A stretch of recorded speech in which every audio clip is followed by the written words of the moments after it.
اتنا ظالم بادشاہ جو تمام بنی اسرائیل کے لڑکوں کو قتل کروا رہا تھا، بیوی نے کہا اسے قتل مت کرو، یہ ہمارے اور تمہارے آنکھوں کی ٹھنڈک ہے. کیسا مان گیا؟ ہاں، جب اتنا ظالم بادشاہ اس کے اوپر بیوی کا اتنا اثر ہوتا ہے، تو ہمارے اور آپ کے شوہر اتنے ظالم تو نہیں ہیں. ہاں، ہمارے اور آپ کا اثر کیوں نہیں ہوگا؟ بالکل ہوتا ہے. 100% ہم اس بات کو کہہ سکتے ہیں، صحیح طریقے سے کہی گئی بات کا اثر ہوتا ہے. اب اثر ہوتا ہے، انفلوئنشل ہیں بیویاں، اس کا یہ مطلب نہیں ہے کہ شوہر کہے آپ جو کہیں سرکار، جب تک سرکار نہ بولیں تب تک کوئی کام ہی نہ ہو. میرا یہ مطلب نہیں ہے اثر کا، انفلوئنس کا یہ مطلب نہیں ہے آپ بالکل اپنی مٹھی میں کر لیں. ارے عصمت شمس کہہ کے کہیں چیز اثر ہوتا ہے تو اثر ایسا ڈالنا ہے کہ بس جو میں کہوں بس وہی کرے. اس والے اثر کی بات نہیں کر رہے ہیں، بلکہ جائز طریقے سے اچھی باتیں منوا لینا، یہ بیوی کے اندر ٹیلنٹ ہوتا ہے. اور آپ دیکھیے نا، جب آپ چاہتی ہیں تو آپ کا کنگن تو بن ہی جاتا ہے. ہاں، جب آپ چاہتی ہیں آپ کی پائل تو آ ہی جاتی ہے. بغیر اثر کے آ جاتی ہے کیا؟ نہیں نا. تو اثر ہے تو اس کو پازیٹیولی استعمال کریں. اگر ایک بیوی بالکل دو ٹوک کہہ دے کہ مجھے حرام کمائی سے سجے ہوئے ڈرائنگ روم پسند نہیں اور مجھے لگژریس لائف نہیں چاہیے رشوت اور سود کے پیسوں سے، بلکہ 2 وقت کی روکھی سوکھی مجھے بہتر معلوم ہوتی ہے اس سے کہ تم حرام کماؤ، تو حرام کمائی کے کتنے ہی اسباب کا خاتمہ ہو جائے گا اور سماج میں امن برپا ہو جائے گا ایک بیوی کے یہ کہہ دینے سے. تو شوہر کہتے ہیں نا تمہارے لیے تو کماتے ہیں، تم ہی لوگوں کے لیے تو کماتے ہیں. تو ایک بیوی کا فرض ہے اس سے کہے ہمارے لیے کماتے ہیں اور ہمیں حلال کھلاؤ، ہم سوکھی کھا لیں گے، 2 وقت کے بجائے 1 وقت کھا لیں گے مگر حرام نہیں کھائیں گے. تو پھر شوہر کیوں کر حرام کمائے گا؟ ایک اچھی بیوی اپنے شوہر کو انفاق فی سبیل اللہ کے لیے بھی اکسا سکتی ہے. انفاق فی سبیل اللہ مطلب اللہ تعالیٰ کی راہ میں خرچ کرنا. جس طرح حضرت ابو ایوب انصاری رضی اللہ عنہ کی بیوی نے کہا، ایک مرتبہ حضرت ابو ایوب انصاری رضی اللہ عنہ اپنے باغ میں بیٹھے بالکل پریشان اور اداس سے تھے. ان کی بیوی نے پوچھا کیا بات ہے؟ تو حضرت ابو ایوب انصاری نے فرمایا کہ مجھے مال نے پریشان کر رکھا ہے. اب دیکھیے گا کہ مال کی پریشانی یہ نہیں تھی کہ مال نہ ہونے نے انہیں پریشان کیا تھا. حضرت ابو ایوب فرماتے ہیں کہ مجھے مال نے پریشان کر رکھا ہے. اب مال کی کیا پریشانی تھی؟ فرماتے ہیں کہ اتنا سارا مال اللہ نے دیا ہے، اس کا کروں کیا؟ مال کی زیادتی نے انہیں پریشان کر رکھا تھا. تو بیوی نے یہ نہیں کہا میرا کنگن بنوا دیجئے، میرا سونے کا ہار بنوا دیجئے، ایک ڈائمنڈ رنگ تو لے ہی آئیے. نہیں کہا بیوی نے کہا خرچ کر دیجئے. پوچھا کہاں خرچ کر دوں؟ تو بیوی نے یہ نہیں کہا میرے مائکے والوں پر خرچ کر دیجئے. نہیں کہا اپنے رشتہ داروں پر خرچ کر دیجئے. سبحان اللہ. خوش ہو گئے. جاتے ہیں 30,000 درہم ایک دن میں اپنے رشتہ داروں پر خرچ کر کے واپس آ جاتے ہیں. بیوی کو بھی خبر سناتے ہیں، وہ بھی خوش ہو جاتی ہے. ایک ایسی مثالی بیوی بننے کی ضرورت ہے. اپنے شوہر کو اچھائی کی ترغیب دیں. ہمارے اور آپ کی کیا عادت ہے کہ ہم خرچ کر رہے ہیں تو اپنے اوپر خرچ کرنے کا زیادہ کوشش کرتے ہیں، اپنے مائکے والوں پہ خرچ کرواتے ہیں، اور چاہے اچھا جس کے اوپر بھی آپ خرچ کریے مگر سسرال والوں پہ تو مت کریے. یہ ہمارا عمل ہوتا ہے نا کہ شوہر کے بھائی بہن کے اوپر خرچ ہو، دیورانی چٹانی کے اوپر کوئی خرچ ہو جائے اور ساس کے اوپر ہو تو ہمیں تکلیف ہوتی ہے. بالکل حق سے بالکل منہ موڑ چکے ہیں. یہ نہیں ہونا چاہیے. ایک اچھی بیوی اپنے شوہر کو اچھائی کی طرف بلاتی ہے اور شوہر اسے انفلوئنس ہو کے اچھائی کو اپناتا ہے تو کتنی بڑی اپنے اس کے عمل کے لیے بھی وہ اس کو اجر ملتا ہے. تو اس طرح اچھی بیوی بننے کی ضرورت ہے، اچھائی کی طرف بلانے کی ضرورت ہے. حضرت خدیجہ رضی اللہ عنہا مثال ہے اس چیز کی کہ شوہر کے اوپر کتنا لٹاتی تھیں، کتنا خرچ کرتی تھیں. وہ خود شوہر کے اوپر خرچ کرتی تھیں اور کس طرح سے اپنے شوہر کی غمگساری کرتی تھیں.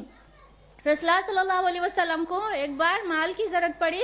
حضرت خدیجہ رضی اللہ عنہ بڑی مالدار خاتون تھیں، مکہ کی ایک بزنس لیڈی تھیں.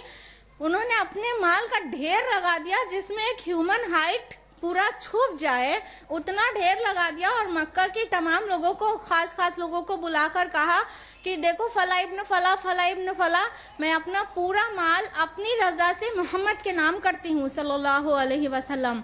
जब भी रसूलुल्लाह सल्लल्लाहु अलैहि वसल्लम को खैर के कामों के लिए माल की ज़रूरत होती तो उनकी बीवी निछावर कर देती, और जब भी रसूलुल्लाह सल्लल्लाहु अलैहि वसल्लम को कोई भी परेशानी, कोई भी गम होता तो इस तरह से गम गुसारी करती कि वो तो तारीख़ी अल्फाज बन गए।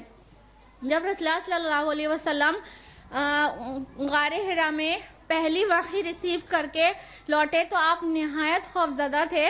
आपने आकर घर में कहा ज़म्मिलूनी ज़म्मिलूनी, मुझे कंबल उड़ा दो, मुझे कंबल उड़ा दो। घर वालों ने कंबल उड़ा दिया। जब आपका खौफ कुछ कंट्रोल हुआ तो आप सल्लल्लाहु अलैहि वसल्लम ने फरमाया कि मुझे अपनी जान का ख़तरा है। तो हज़रत खदीजा रज़ियल्लाहु अन्हा के जो अल्फाज हैं वो तारीख़ी हैं, दर्ज है सही बुखारी जिल्द नंबर 1 किताबुल वही बाब नंबर 1 हदीस नंबर 3 में। हज़रत खदीजा ने फरमाया हरगिज़ नहीं, अल्लाह की कसम, अल्लाह आपको कभी रुसवा नहीं करेगा। आप नातवान का बोझ अपने ऊपर लेते हैं, आप रिश्ते नाते जोड़ते हैं, जिनके पास जो चीज़ नहीं उन्हें कमा कर देते हैं, और मुसीबत और परेशानी और हादसात में हक़ की मदद करते हैं, अल्लाह आपको रुसवा नहीं करेगा। इस तरह एक बीवी की गमगुसारी वाले अल्फाज इस तरह से रसूलुल्लाह सल्लल्लाहु अलैहि वसल्लम के ऊपर असर करते हैं कि आपका गम जाता रहता है। और हज़रत खदीजा रज़ियल्लाहु अन्हा उसके बाद आप सल्लल्लाहु अलैहि वसल्लम को लेकर अपने कज़न के पास, वर्क़ा बिन नौफल के पास जाती हैं। ऐसी बीवी बनने की ज़रूरत है, ऐसी बीवी, ऐसी मिसाली खातून, मिसाली बीवी जो अपने शौहर की मुसीबत में हर वक्त साथ रहे, ताने ना दे। हमने कहा था ना ऐसे क्यों किया, अब नहीं करना था, अब किया है तो अब भुगतिए। हम लोगों का ये तर्ज अमल होता है ना। जब भी शौहर मुसीबत में होता है हम 2-4 तानों से उसकी मुसीबत और बढ़ा देते हैं। फिर वो शाम को देर से घर आता है तो कहते हैं आपके पास तो हमारे लिए टाइम ही नहीं है। अरे जब हम उसकी गमगुसारी नहीं कर सकते, जब हम उसके पास होते हैं तो उसे कोई राहत नहीं मिलती तो क्यों कर जल्दी आएगा घर में? तो हम ऐसी बीवी ना बने, ऐसी अहमक बीवी ना बने, बल्कि अपने शौहर को की परेशानी में उसके पूरी तरह सपोर्टर बने, उसका सहारा बने। और फिर जब हम सहारा बनेंगे ना तो फिर कोई भी अच्छी बात कहेंगे सब मानेगा, इंशाल्लाह सब मानेगा। तो जब हम उसे सपोर्ट देते हैं तो शौहर का भी दिल बड़ा होता है, उसको अपनी बीवी की वैल्यू बढ़ जाती है, तो फिर सारी बातें मानता है। फिर अच्छी अच्छी जितनी बातें हैं सब मनवा लीजिए, एक बार उसको सहारा दीजिए, मोहब्बत दीजिए, और फिर सारी अच्छाई की तरफ उसे बुलाइए। अगर जो भी बुरी आदतें हो उससे बचाइए, गंदी लतों से बचाइए। कुरान और सुन्नत पढ़ाइए, सीखिए, सिखाइए। साथ में एक अच्छा सा घर में माहौल पैदा हो कुरान सीखने सिखाने का, तालीम और तरबियत का, तो बेहतरीन सा घर का माहौल हो जाएगा। इस तरह से एक शौहर को एक बीवी से बहुत कुछ मिल जाएगा, बहुत कुछ मिल जाएगा। तो इस तरह अपनी जिम्मेदारी को अच्छी तरह से समझने की ज़रूरत है। और एक बहन की हैसियत से भी हम कम इन्फ्लुएंशियल नहीं होते, हम बहन की हैसियत से भी भाइयों के ऊपर काम कर सकते हैं। और हज़रत उमर रज़ियल्लाहु अन्हु का कबूल इस्लाम का वाक़या आपको गालिबन पता होगा कि हज़रत उमर रज़ियल्लाहु अन्हु रसूलुल्लाह सल्लल्लाहु अलैहि वसल्लम के खून के प्यासे हो रहे थे। जब इस्लाम कबूल नहीं किया था, खून के प्यासे हो रहे थे और किसी ने उनका माइंड डाइवर्ट करने के लिए कह दिया कि अरे रसूलुल्लाह को तो बाद में पूछना, तुम्हारे घर में देखो तुम्हारी बहनों ही ईमान ला चुके हैं। तो बिल्कुल बेतहाशा गुस्से की हालत में अपनी बहनों के ऊपर जाकर पिल पड़े, यहाँ तक कि चोट जो है उनकी बहन को भी आ गई और खून निकलने लगा। तो उसके बाद जो उनकी बहन थी फातिमा बिन्त खत्ताब रज़ियल्लाहु अन्हा, उन्होंने कह दिया कि ऐ उमर अब जो करते बने कर ले, मैं तो मोहम्मद पर ईमान ला चुकी। वो इतना हैरान हो गए कि एक औरत इतनी ज़्यादा हिम्मत वाली कैसे हो गई, किस कदर हौसला इसके अंदर आ गया, ये क्या चीज़ है जिसने इसको इतना मतलब वो बेखौफ बना दिया है। हज़रत उमर रज़ियल्लाहु अन्हु को वो स्टेटमेंट का इतना इन्फ्लुएंस हुआ कि वो जाते हैं दरबार नबवी में और जाकर पढ़ देते हैं शहादत अशहदु अल्ला इलाहा इल्लल्लाह व अशहदु अन्ना मुहम्मदन अब्दुहु व रसूलुहु। इस तरह एक बहन अपने भाई के लिए हक की तरफ, हिदायत की तरफ आने का जरिया बन गई। ऐसी बहनें बने, अपने भाई को हक की तरफ बुलाइए और उनके साथ कुरान का और सुन्नत को शेयर करिए, अच्छी बातें उसे बताइए और उसकी अच्छी बातें खुद सीखिए। ऐसा भी तो हो सकता है, इंटरनेट पे आप देखो कि जो भाई बहन है सबके सब फेसबुक पे लगे हुए हैं, एब्सर्ड पोस्ट इधर उधर कर रहे हैं। अरे कोई इस्लामिक पोस्ट भी तो हो सकता है ना। तो अच्छी चीजें इधर उधर फॉरवर्ड करने की जरूरत है। एसएमएस खेल रहे हैं, क्या एसएमएस एकदम एब्सर्ड चीजें, अजीब चीजें, बस हंसी मजाक वाली चीजें, बेहुदा चीजें भी, इवन वो चीजें इधर से उधर हो रही हैं। वही भाई बहन कोई अच्छी चीजें फॉरवर्ड करें एसएमएस के जरिए भी, तो इस तरह से बहनें अपने भाई को भी अच्छी चीजें सिखा सकती हैं। और एक बेटी की हैसियत से भी काफी असर रखती है एक औरत, एक लड़की अपने वालिद के ऊपर, क्योंकि आमतौर पर वालिद के ऊपर बेटी का बहुत असर रहता है। जो चीज बेटे से नहीं मानते बेटी से मान जाते हैं। वालिद लोग बेटी की बात नहीं टाल पाते हैं, तो बेटी ने कह दिया है तो अभी करना है। तो कितने गोल्डन चांस है बेटियों के पास कि वो अगर वालिद गुटखा खाता हो तो उससे छुड़ाने की रिक्वेस्ट करे, अगर वालिद को रिश्वत की लत लग गई है तो उससे रोके अपने फादर को। तो जो भी बुरी चीज की तंबाकू और सिगरेट की लत है तो उससे बेटियां अक्सर ही बचा सकती हैं।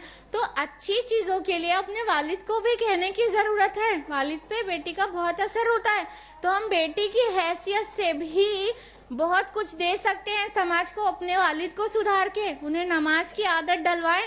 अगर आज ये एरा ये हो चुका है कि औलाद जो है, बेटियां बेटे नमाजें पढ़ रहे हैं, अब वालिदैन नहीं पढ़ रहे हैं, अब ये थोड़ा सा चेंज आ रहा है। तो जब बेटियों से हम कहना चाहेंगे कि अपने अपने अब्बू को नमाज की तरफ बुलाओ, उनसे खाली फरमाइशें ना किया करो कि मैकडॉनल्ड्स घुमा दीजिए तो शॉपिंग करा दीजिए, उसके अलावा कुछ अच्छी चीज़ों के लिए भी उन्हें कहा करिए, उनसे रिक्वेस्ट किया करिए, पूरे अखलाक से, पूरे इज्जत और एहतराम का ख्याल रखते हुए अच्छाई की तरफ बुलाइए। तो यूं हम घर के अंदर रह के अपनी खानगी जिम्मेदारियों में 4 रोल में डिफरेंट तरह से समाज को बहुत कुछ दे सकते हैं, बहुत सारी बुराइयां मिटा सकते हैं घर के अंदर रह के इन 4 रोल्स में। लेकिन हमारी जिम्मेदारियां यहीं पे खत्म नहीं हो जाती कि हम सिर्फ घर के अंदर ही रह के काम करें, बल्कि हमारी कुछ माशरती जिम्मेदारियां भी हैं, हमारी कुछ मिली जिम्मेदारियां भी हैं। तो अब हमें ज़रूरत है ना सिर्फ घर में रह के, बल्कि जिससे मुमकिन हो सके घर की सारी चीज़ मैनेज करते हुए बाहर जाकर भी समाज में अच्छाइयों को फैलाए। सबसे जो इम्पोर्टेंट रोल है एक औरत का, वो है तालीम के मुतालिक उसकी जिम्मेदारियां। घर के अंदर तो अपनी औलाद को तालीम और तरबियत देगी, लेकिन बाहर जाकर भी उसे करना ही होगा। ये बात हम यूं ही नहीं कह रहे हैं, बल्कि हमारे पास प्रूफ्स हैं बहुत सारे कि हम बाहर जाकर भी इल्म ताल्लुम का काम कर सकते हैं, एजुकेशन दे सकते हैं। पहली बात तो औरत को तालीम देने का काम सबसे ज़्यादा इम्पॉर्टेंट है, इसलिए कि जो बेसिक एजुकेशन होती है, प्राइमरी एजुकेशन, उसमें एक औरत ही अच्छी तरह से रिजल्ट दे सकती है। एक मर्द इतने छोटे बच्चों को अच्छी तरह से डील नहीं कर सकता है। जो भी लोग एजुकेशन से जुड़े हुए हैं वो ज़रूर इस बात की तायीद करेंगे कि, और हम खुद चूँकि तक़वा इस्लामिक स्कूल में एक प्रिंसिपल की हैसियत से हम सर्व कर रहे हैं, प्राइमरी एजुकेशन में एक फीमेल टीचर जो बच्चों को, छोटे बच्चों को जिस तरह डील कर सकती है, वो मेल टीचर नहीं कर पाते हैं। ये बात हम अपने एक्सपीरियंस से बोल रहे हैं और उम्मीद करते हैं कि हमारी बहन डॉक्टर नाहिद भी इस बात को पूरी तरह से तायीद करेंगी हमारी, कि छोटे बच्चों को डील करना फीमेल टीचर का ही काम है। क्योंकि एक औरत के अंदर अल्लाह ताला ने ऐसी ममता और ऐसी मोहब्बत दी होती है कि वो बच्चों से इरिटेट नहीं होती आमतौर पर, लेकिन मर्द बच्चों, छोटे बच्चों की साइकोलॉजी को जल्दी से समझ ही नहीं पाते, जिसकी वजह से एक मर्द जो मेल टीचर्स बने तो अच्छे मेल टीचर्स बन ही नहीं सकते हैं, वो अच्छे टीचर्स छोटे बच्चों के लिए नहीं बन सकते हैं। इसलिए ये जो पूरा महकमा है, ये पूरा डिपार्टमेंट है, ये औरतों का ही है।